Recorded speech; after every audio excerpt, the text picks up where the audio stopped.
What's up, my friends? Welcome back to the Daily Dose. Today we're coming at you at day number 197. Okay. Now, today we are going to be looking at one of the more popular sections, or I should say, one of the more well-known sections in the book of Ezekiel. Right. So we're still in Ezekiel, and we're going to be looking at chapters 37, 38, and 39, and we also have Psalm 42 on the agenda for today. But as I was saying, this valley of dry bones, right? That's one of the more well-known stories in the book of Ezekiel, and I've heard many sermons preached on that. So we're going to be glancing at a little bit of that today. We're also going to be looking at a section that talks about how Israel will be one nation under one king, right? The ultimate king, the king, God, right? Not a man king, right? Not a monarchy, but a theocracy. And then we're going to be looking at a section about the Lord's great victory over the nations. Those are the main three sections we're looking at today. So let's go jump into that first section, the Valley of Dry Bones. Okay, I'm just going to cover a little bit of this, and this is starting at the beginning of chapter 37. The hand of the Lord was on me, and he brought me out by the Spirit of the Lord and set me in the middle of the valley. It was full of bones. That's interesting, right? Ezekiel is saying that the hand of the Lord was on me. He brought me out by the Spirit of the Lord. I wonder what that means, right?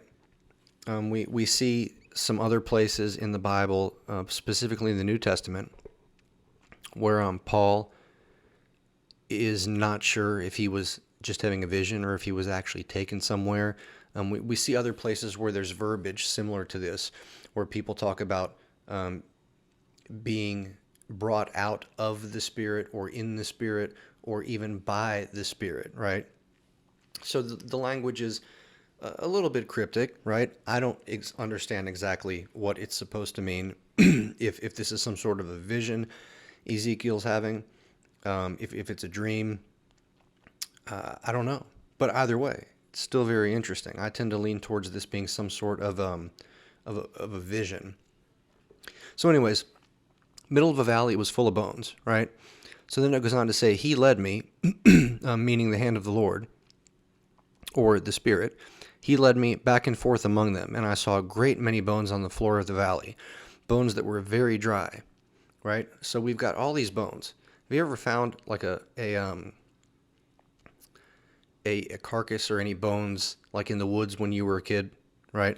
I remember that there would be times where I would be out in the woods with my friends, and we'd be digging a hole or doing something, and we would come across like a little bone, like a little skull of something, maybe a mouse that had died, who knows how long ago, that had decomposed already. But there would be times where we would come across, very small little animal bones from decomposed corpses.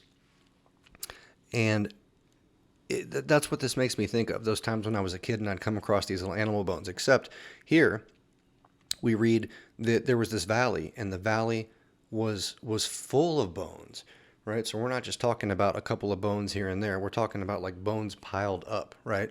So just bones upon bones, and they're all across the floor of the valley, and they were very dry. So it seems as if they had been lifeless for quite some time. They've probably had the sun shining on them, and they are just becoming very dried out, possibly brittle. I don't know. But so then God says, Son of man, can these bones live? And Ezekiel says, Sovereign Lord, you alone know. I think that's a good answer, right? Because God can do anything he wants, right? God's all powerful. God is all sovereign. And so if God chooses for them to live, then he can make them live. So I think that Ezekiel's response is kind of indicating that. Ezekiel isn't saying yes or no. He's just saying, Sovereign Lord. In other words, Lord, you, the one who can do anything, and you arrange all circumstances, and you ultimately are all-powerful and control all things. Only you know, Lord. If you want it to happen, it can happen. That's kind of how I take his response, right? So then God says, Prophesy to these bones, and say to them, Dry bones, hear the word of the Lord. This is what the sovereign Lord says to these bones. I will make breath enter you, and you will come to life. I will attach tendons to you, and make flesh come upon you, and cover you with skin. I will put breath in you, and you will come to life. Then you will know that I am the Lord. So that's just an introduction to the Valley of Bones story in Ezekiel. I encourage y'all to go in there and read it for yourself to find out what comes next with that story. So we're going to leave it right there and move on to the next section. The next section is speaking of one nation under one king. Okay? It says, "The word of the Lord came to me, Son of man, take a stick of wood and write on it, belonging to Judah and the Israelites associated with him. Then take another stick of wood and write on it, belonging to Joseph, that is to Ephraim, and all the Israelites associated with him. Join them together into one stick so that they will become one in your hand." Interesting. So we've got these two sticks with inscriptions being kind of joined together. "This is what the sovereign Lord says. I will take the Israelites out of the nations where they have gone. I will gather them from all around and bring them back into their own land. I will make them one nation in the land on the mountains of Israel.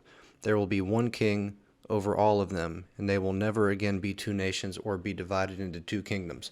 So here, each one of these sticks, it's basically representing the divided kingdom of Israel, right?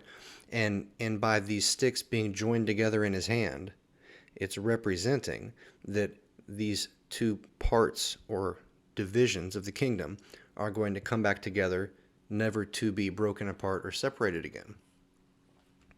And it has a lot more to say about that, but we'll just leave it right there for now. So then this next and final section in today's scripture is about the Lord's great victory over the nations. Okay? It says, "Therefore, this is what the sovereign Lord says. I will now restore the fortunes of Jacob and will have compassion on all the people of Israel. I will be zealous for my holy name. They will forget their shame and all their unfaithfulness they showed toward me when they lived in safety in their land with no one to make them afraid. When I have brought them back from the nations and have gathered them from all the countries of their enemies, I will be proved holy through them in the sight of many nations. They will know that I am the Lord their God. For though I sent them into exile among the nations, I will gather them to their own land, not leaving any behind. I will no longer hide my face from them, for I will pour out my spirit on the people of Israel, declares the sovereign Lord." So again, similar to yesterday, here we've got quite a bit of hope being talked about, quite a bit of encouragement, quite a bit of positive prophecy going on. So I hope we all dive in and read a little bit more about that and see what the scriptures have to say to you today. Okay? So until we meet again, that's all I got. Thanks for being here. Thanks for your time. Appreciate you. Love you. And until we meet again, deuces.